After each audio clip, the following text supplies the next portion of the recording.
Assalamualaikum warahmatullahi wabarakatuh. Halo teman-teman Republik Investor, semoga selalu dalam keadaan sehat dan bertemu lagi bersama saya Aditya untuk membahas terkait dengan isu-isu terkini terkait dengan pajak ataupun ada beberapa hal update aturan ataupun hal-hal lain yang terkait dengan pajak gitu ya teman-teman semua.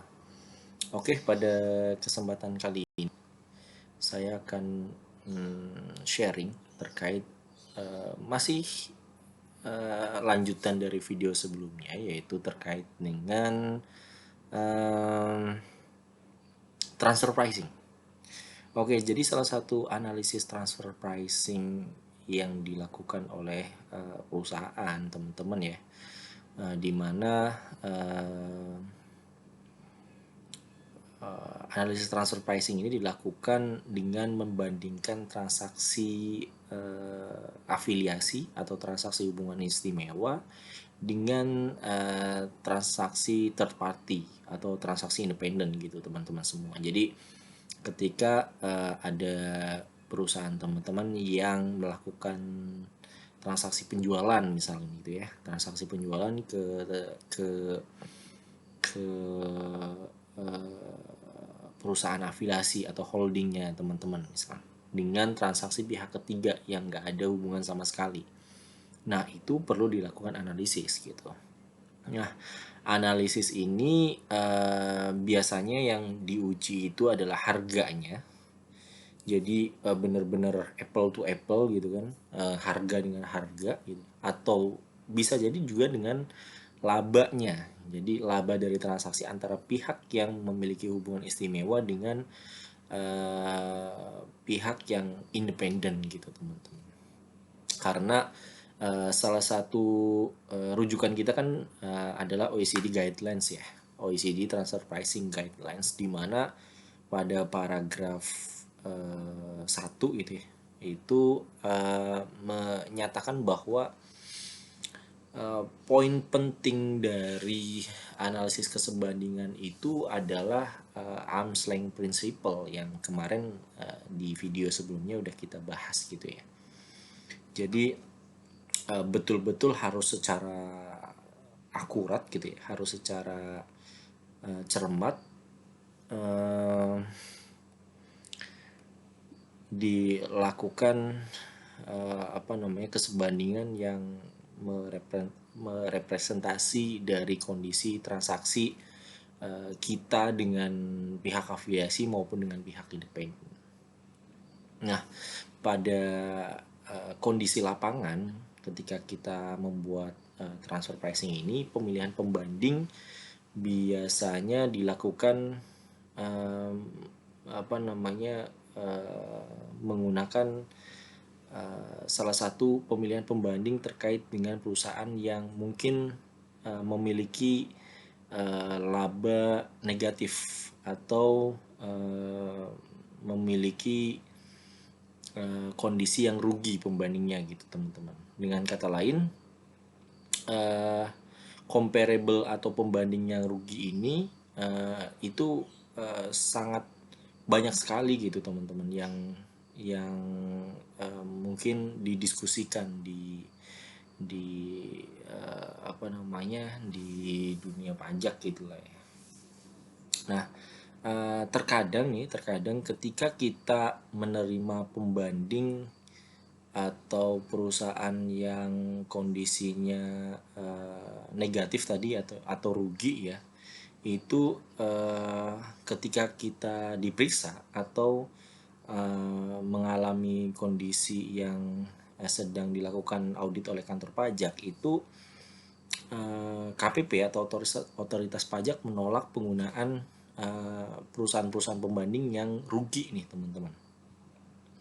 Jadi penggunaan perusahaan rugi sebagai pembanding ini biasanya kan ya itu kan benar-benar sangat menguntungkan ya buat buat kita ketika kita membuat Tipidok gitu ya. Karena ketika pembanding itu negatif, otomatis harapannya kondisi transaksi kita di atas pembanding itu, ya otomatis arm's length gitu kan, otomatis wajar dia dihasilkan tentang kewajaran yang lebih luas gitu ya. Nah, biasanya memang alasan penolakan perusahaan rugi ini eh, apa namanya ditolak karena oleh oleh kantor pajak gitu ya. Itu perusahaan yang mengalami kerugian biasanya nggak beroperasi pada kondisi normal gitu, atau kondisi yang ya tidak sejalan dengan kondisi yang nyata gitu di dunia bisnis gitu. Nah, atau mengalami hal-hal yang mungkin nggak bisa kita prediksi gitu, si perusahaan pembanding ini gitu. Nah, situasi tersebut bisa disebabkan mungkin karena kondisi pasarnya gitu ya. Kemudian kompetitor yang juga apa ya eh, semakin banyak gitu ya, semakin kompetisinya semakin banyak, kompetitor makin banyak gitu. Nah, jadi bagaimana nih perlakuan terkait dengan perusahaan yang rugi ini atau yang negatif ini gitu. Nah, eh,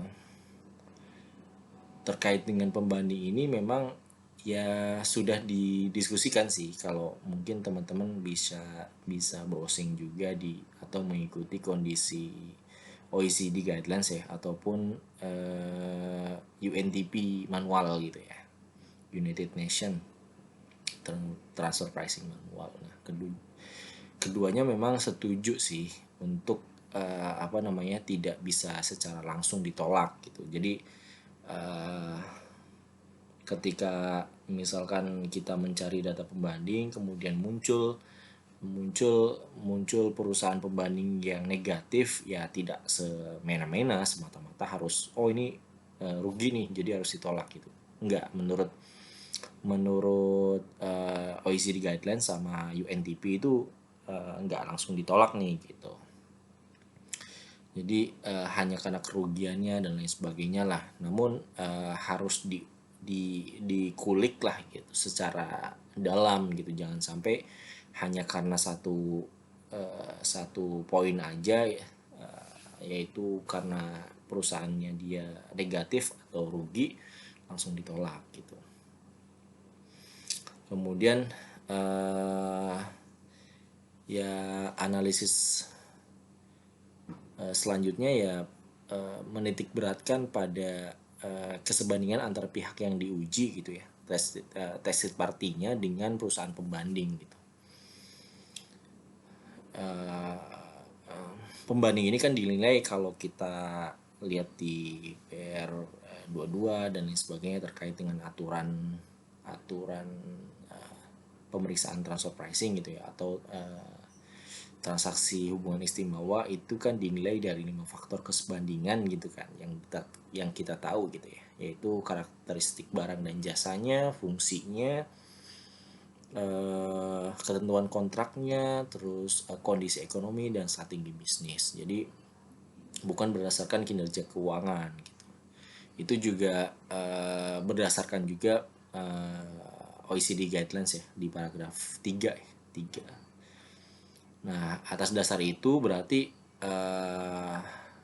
pembanding yang rugi atau negatif itu juga dapat digunakan untuk pengujian tested party. Jadi yang rugi maupun yang untung itu ya tetap bisa digunain gitu teman-teman semua. Ya belum ada panduan yang fix sih dalam penentuan ketika ada pembanding yang negatif, oh ini diterima, oh ini ditolak gitu. Tapi memang pada pada apa ya di kondisi prakteknya itu ya memerlukan analisis yang dalam gitulah ya. Di OECD guidelines di paragraf 3 jadi 6 ya, itu menjelaskan terkait dengan dua hal nih. Yang yang menjadi penyebab kalau perusahaan pembanding itu yang negatif tadi ya, itu ditolak. Itu yang pertama itu kerugian yang menggambarkan kondisi yang abnormal gitu. Sebagai contoh adalah perusahaan yang berada dalam siklus decline, perusahaan yang menuju collapse lah, kebangkrutan gitu. Kemudian yang kedua, kerugian mencerminkan level resiko yang tidak sebanding.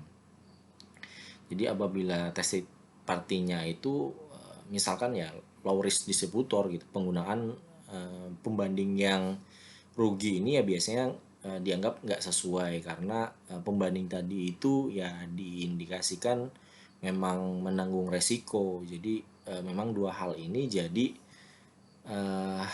apa ya namanya ya, dua hal yang menurut OECD ini akhirnya menyebabkan pembanding yang tadi itu ditolak gitu. Mungkin itu ya pembahasan saya sekilas terkait dengan pembanding yang rugi ya atau negatif sebagai pembanding itu diterima atau ditolak. Jadi gimana menurut teman-teman, diterima atau ditolak kalau ada perusahaan rugi sebagai pembanding kita? Mungkin bisa dijawab di kolom komentar ya. Oke, mungkin itu dari saya. Terima kasih sudah selalu ikut dan update terkait dengan kondisi-kondisi isu terkait dengan perpajakan, aturan dan sebagainya. Kalau memang ada pertanyaan dan sebagainya atau request terkait dengan video apapun, silahkan komen di bawah ini. Oke, dari saya terima kasih. Assalamualaikum warahmatullahi wabarakatuh.